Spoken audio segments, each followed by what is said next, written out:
want breakout rooms, Aisha? It says it in the script, but not on the schedule or the slides. We'll see how it lands. We'll see what kind of timing we have. I'll need some whiteboards showing me what kind of time we have. What time is lunch? So lunch is at 11:20, and that'll be for 45 minutes. I don't think we'll have time for breakouts then. All right, guys, any quiet? Quiet on set. Aisha, 3, 2, 1, unmute. All right, ladies, just a few more seconds here to wrap this up.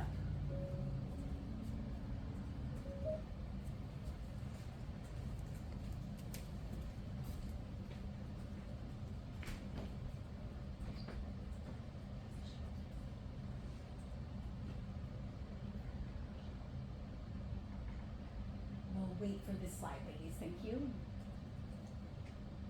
Let's go to gallery mode right now.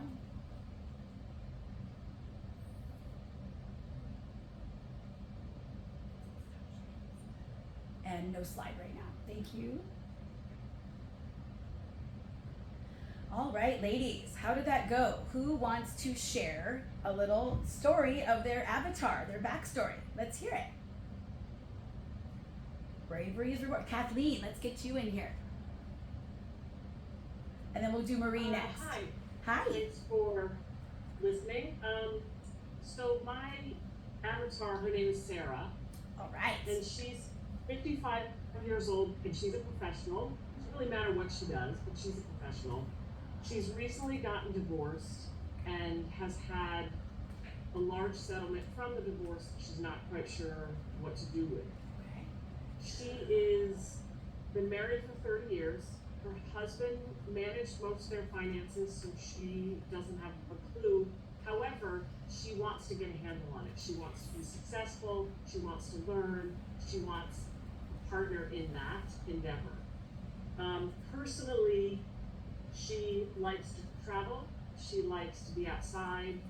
She likes to read romance novels. And she also loves spending time with her kids and her grandkids. This is so good, so clear. I love this. Yeah. Amazing job. And there's so many women like that out there who you're exactly describing, right? This is what we call in the mentorship I am passing the face test. So it means that when you're talking about somebody, your ideal client, that you can see someone in your mind of who they would be a good fit for. Like, oh God, I have a perfect person for you, right? So that's what we're looking for. We're looking for that, like, does this ring a bell? Is this somebody you could picture? And I can totally see Sarah in my head. I know women like that who have never had to manage their own money, and now they do, and they have no idea what they're doing. So that's an amazing job, Kathleen. I love it. Thank you. Thanks. So good. And Broderson in the house, my girl. Who is your backstory?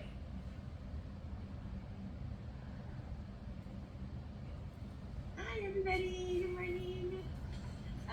Okay, so my business avatar, her name's Kino, and she's a young mom professional.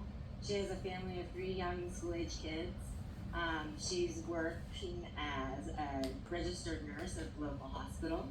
And she has pretty good health insurance, good benefits, but she wants to find an easier way to get her healthcare needs met for herself and her family, which is tricky because she's a shift worker, she's a busy mom, full-time mom, she's got kids running around doing a million activities in school, and then she is married.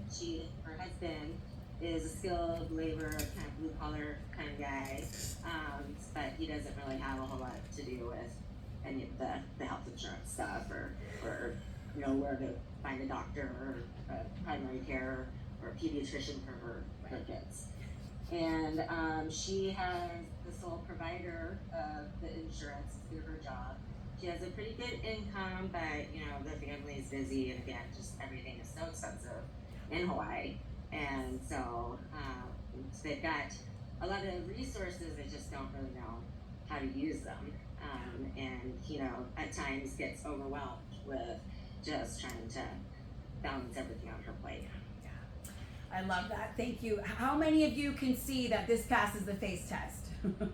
How many of you know someone just like this whose husband is working but doesn't even know the doctor's names? Doesn't really know what's going on with their kids. You have a mom juggling 3 children working, right? This is so clear. So I love that. Amazing job. I know exactly what that feels like. Patty, good to see you here. Yay. Let's hear from you. Okay, I was a little afraid I was going to get called on, but here I am. I raised my hand because I'm really struggling with this, y'all, so please help. Yes. I actually wrote 3 avatars, so I'll do the first 2 so that it doesn't take forever. And I gave them names. So the first one is Hiro, who's a kapuna turning 75, a man who graduated Kamehameha schools and was a doctor or dentist here in Hawaii after serving in the military, has 2 adult children and 4 to 6 grandchildren who want to know his life story and hear about his early life before they were born. He loves spending time with his family. The second avatar is Kaiulani, a high school senior girl going to Iolani, member of the drama or debate clubs, maybe a couple of sports teams or other extracurriculars, has 1 or 2 siblings and will be attending college next year on the mainland, wants to talk about her childhood growing up on Oahu, her friends now, and her loves and activities as a senior in high school. She wants to remember the food, places, and experiences she's had here on Hawaii, and she has big future dreams she wants to share. So they're very different, and so this is where I get all tripped up because I have very different demographics that I feel like I can appeal to and that I think would be great for my business. Yeah. So. Yes, amazing job. I could see both of those people very clearly. I know both of those people. Mm-hmm. I think in general, Patty, what you're speaking to is people in general who want to capture memories, have a legacy.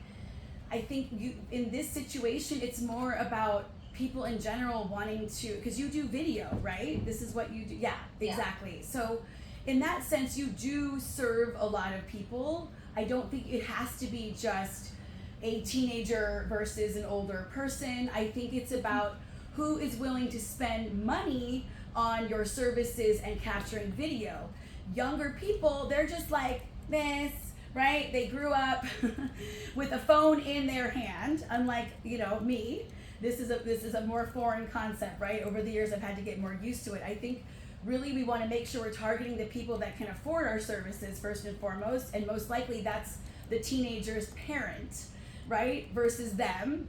The older gentleman you're talking about, he could probably afford your services. So that's what we got to think about when we're thinking about teenagers and kids. It's usually the parent that we're targeting, the grandparent, a caretaker versus their actual wallets, because I don't even know how teenagers can even move out of their homes anymore with the price of things these days, right? So does that help a little bit? It's more about people wanting to pay for services and cherish the memories that you can provide. Does that feel clear?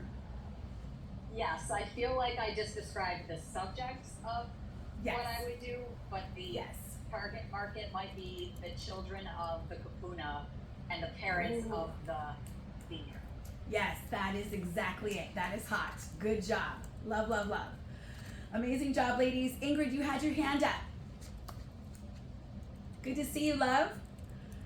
Aloha. Thank you. I'll be brief.